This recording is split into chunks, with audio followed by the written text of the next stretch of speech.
Bulletin देख रहे हैं आप। मैं हूं शुभे मिश्रा, आपके साथ। चलिए करते हैं बुलेटिन की शुरुआत। निर्वाचन आयोग का बड़ा फैसला सामने आया है। 6 राज्य के गृह सचिव हटा दिए गए। झारखंड, बिहार, गुजरात के गृह सचिव हटे हैं। हिमाचल, यूपी, उत्तराखंड के गृह सचिव को हटाया गया। पश्चिम बंगाल के डीजीपी भी हटाए गए हैं और 2 राज्य के सामान्य प्रशासन के सचिव को हटा दिया गया है। मिजोरम, हिमाचल प्रदेश के सचिव हटाए गए हैं। तो बहुत बड़ी खबर आपको बता रहे हैं, निर्वाचन आयोग की तरफ से लोकसभा चुनाव से पहले ये बहुत ही अहम और बड़ा फैसला ले लिया गया है। झारखंड, बिहार समेत 6 राज्यों के गृह सचिव को हटा दिया गया है, जिसमें गुजरात, हिमाचल, यूपी, उत्तराखंड के गृह सचिव शामिल है। पश्चिम बंगाल के भी डीजीपी हटाए गए और 2 राज्य के सामान्य प्रशासन के सचिव हटा दिए गए। मिजोरम, हिमाचल प्रदेश के सचिव भी हटाए गए हैं। तो लोकसभा चुनाव से पहले ये बहुत बड़ा निर्णय, बड़ा फैसला निर्वाचन आयोग की तरफ से लिया गया है। और निर्वाचन आयोग के फैसले पर जेएमएम का कहना है कि इसके पीछे का मकसद सिर्फ झारखंड को परेशान करना है। ने आदेश दिया, ठीक है, उसका कंप्लायंस होगा, परंतु ये जानना जरूरी है कि इसका आधार क्या है। झारखंड के गृह सचिव तो अभी मुझे लगता है कुछ दिन हुए हैं और वो एक अच्छे अफसर माने जाते हैं, ईमानदार, कर्तव्यनिष्ठ अफसर माने जाते हैं।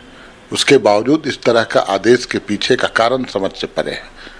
क्या सिर्फ इसलिए कि झारखंड को किसी भी तरह से डिस्टर्ब करते रहना है क्योंकि विरोधी दल की सरकार है?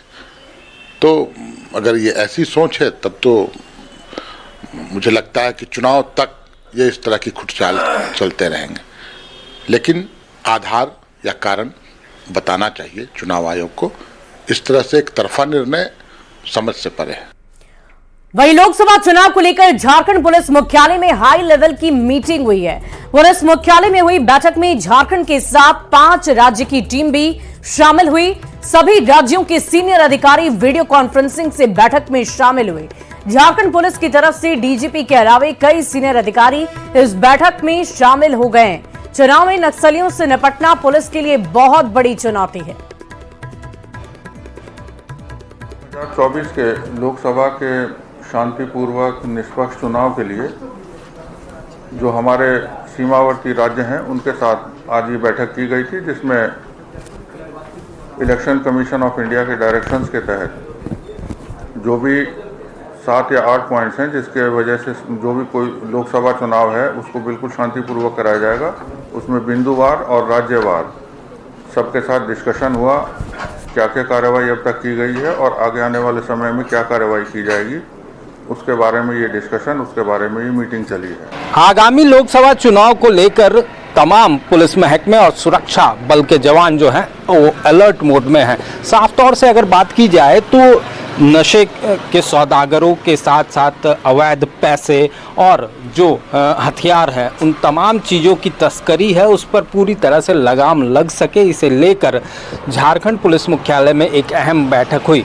बता दें कि इंटर स्टेट कोऑर्डिनेशन कमेटी की इस बैठक में तमाम जो दूसरे राज्यों के वरीय पुलिस अधिकारी हैं वो वीसी के माध्यम से जुड़े। वहीं पर झारखंड पुलिस मुख्यालय में भी तमाम वरीय अधिकारी इस बैठक में जुड़े रहें और तमाम चीज़ों की जो लिस्ट है वो साझा की गई, जिसमें न सिर्फ नक्सल गतिविधियों पर किस तरह से अंकुश लगाया जा सके, तो बल्कि इसके साथ ही जो अवैध तस्करी है उस पर किस तरह से लगाम लगाया जा सके, इन तमाम चीज़ों को लेकर चर्चा हुई। तो वहीं दूसरी तरफ जो संगठित अपराध के गिरोह हैं उन पर भी पूरी तरह से नकेल कसी जा सके, इसे लेकर जो लिस्ट है वो भी साझा किए गए हैं और उन पर किस तरह से कार्य करना है, उन पर किस तरह से कार्रवाई करना है, इसकी भी पूरी तरह से रणनीतियां बनाई गई हैं।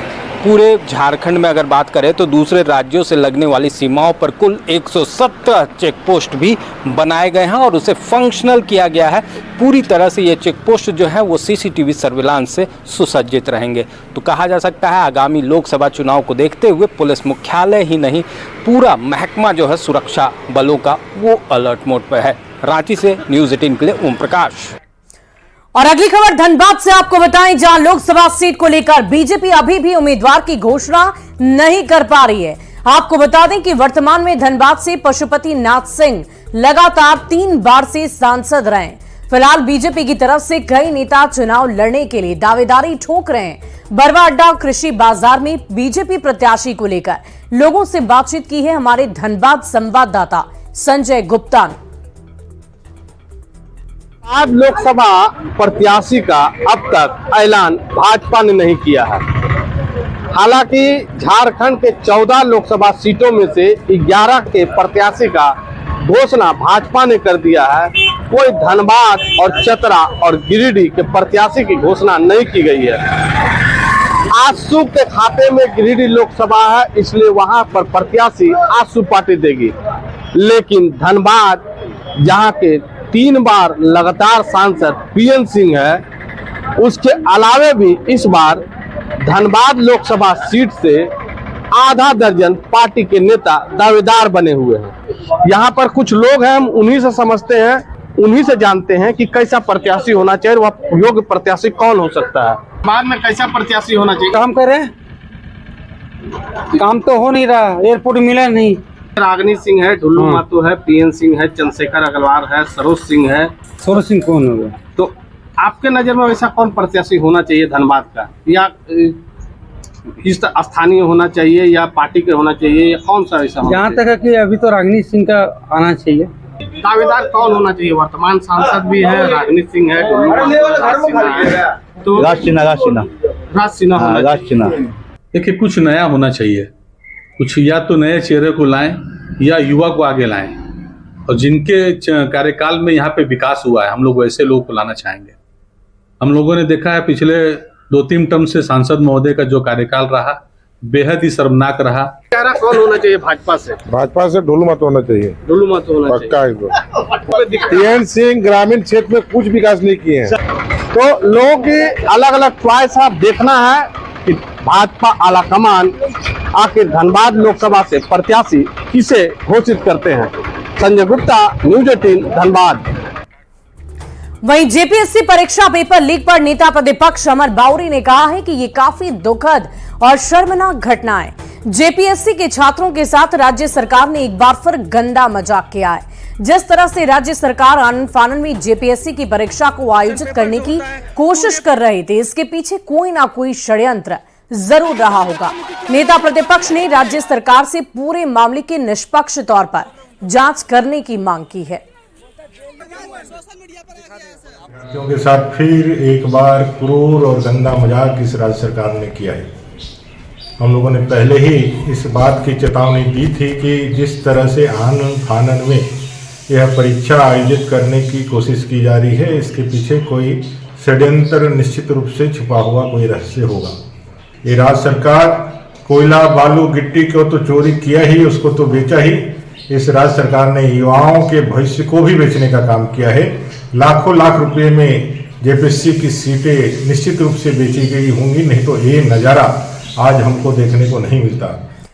वहीं लोकसभा चुनाव की घोषणा के बाद रामगढ़ में प्रशासन एक्टिव मोड में नजर आ रहा है। डीसी के निर्देश के बाद जिला निर्वाचन टीम के उड़न दस्ता ने एक कार से 29 कार्टन में 348 बोतल विदेशी शराब को जब्त कर लिया है। NH 33 के कुजू ओपी क्षेत्र के मुरपा मोड़ के पास से कार से इसे जब्त कर लिया गया। इस दौरान कार का ड्राइवर और धंधेबाज मौके से फरार हो गया। उड़ान दस्ते की कार्रवाई के बाद अवैध शराब कारोबारियों में हड़कंप मचा है। बताया जा रहा है कि